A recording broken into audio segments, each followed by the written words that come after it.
People get Krampus wrong. They think he comes for bad children.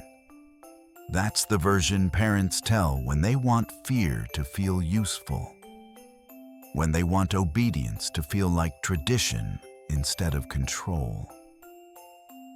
But that's not who he's interested in. Bad children are simple, loud, honest about what they are. Krampus doesn't bother with them. I learned that the Christmas my brother didn't come home. It had been snowing since morning. Not the gentle kind that settles on trees and makes everything look peaceful. This was heavy snow, wet snow, the kind that eats sound and turns the world dull and quiet like someone stuffed cotton into the sky. Our house smelled like pine needles and burnt sugar. Mom had overcooked the biscuits again. The tree was up in the corner of the living room, leaning slightly to the left the way it always did, no matter how many times Dad tried to straighten it. The lights flickered when the wind hit the walls just right. Dad stood by the window more than he sat down. My brother had gone out before dark. Just to the corner shop, he said. Just to grab something Mum had forgotten. He didn't even button his coat properly. I remember that because Mum told him to, and he rolled his eyes and said he'd only be a minute. That was the last normal thing anyone said that night. As the sky darkened, the snow fell harder.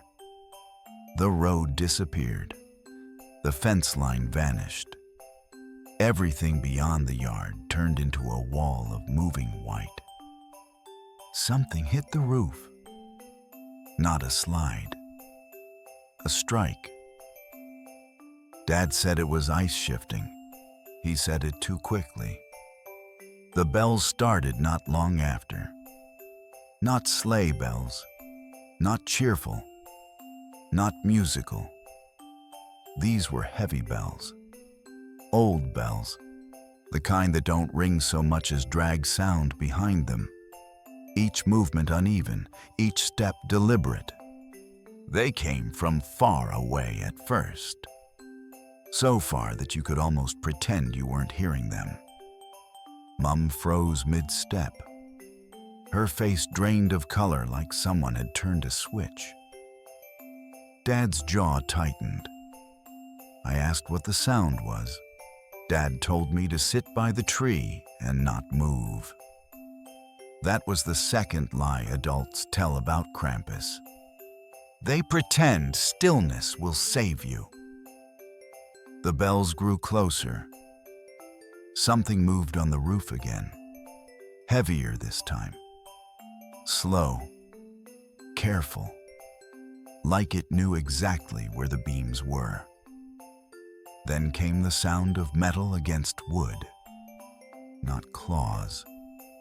Chains. Dragging. Mum whispered my brother's name like saying it might pull him back through the snow. Dad didn't answer. He stared at the door. The knock came gently. Not loud.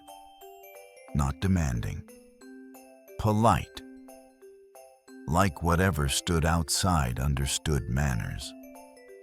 When Dad opened the door, cold rushed in like it had been waiting its turn. Snow piled against the threshold. Footprints led up to the house, not boots. Hooves, deep, split, pressed hard into the ground like whatever made them was heavier than it should have been. And beside them, a long mark in the snow. Something dragged. A sack. Dad didn't step outside. He didn't have to. The sack lay just beyond the light from the doorway. Empty. That should have been a relief. It wasn't. Because when the bells rang again, They didn't come from outside anymore. They came from above us. Something moved across the ceiling, slow, heavy, following the beams like it had memorized the house. The tree lights flickered. Then a voice came from the hallway. Not deep, not monstrous, just tired, worn thin by time. Bad children are easy, it said. They believe in punishment. The floor creaked as it stepped closer. We come for the ones who pretend they're good. Mum started crying. Dad didn't move. And suddenly I understood. Krampus hadn't come for my brother. He'd come because my brother had seen him. They found my brother at first light, at the edge of town, sitting in the snow like he'd simply stopped walking.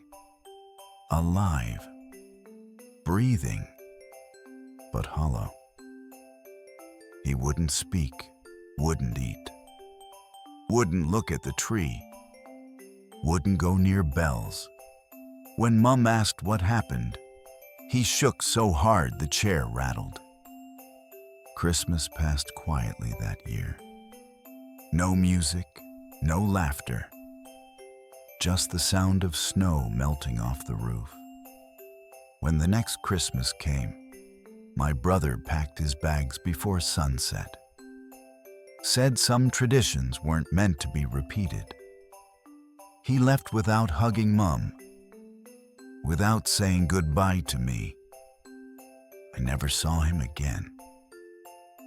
But every year, when the snow falls heavy enough to swallow sound, I listen.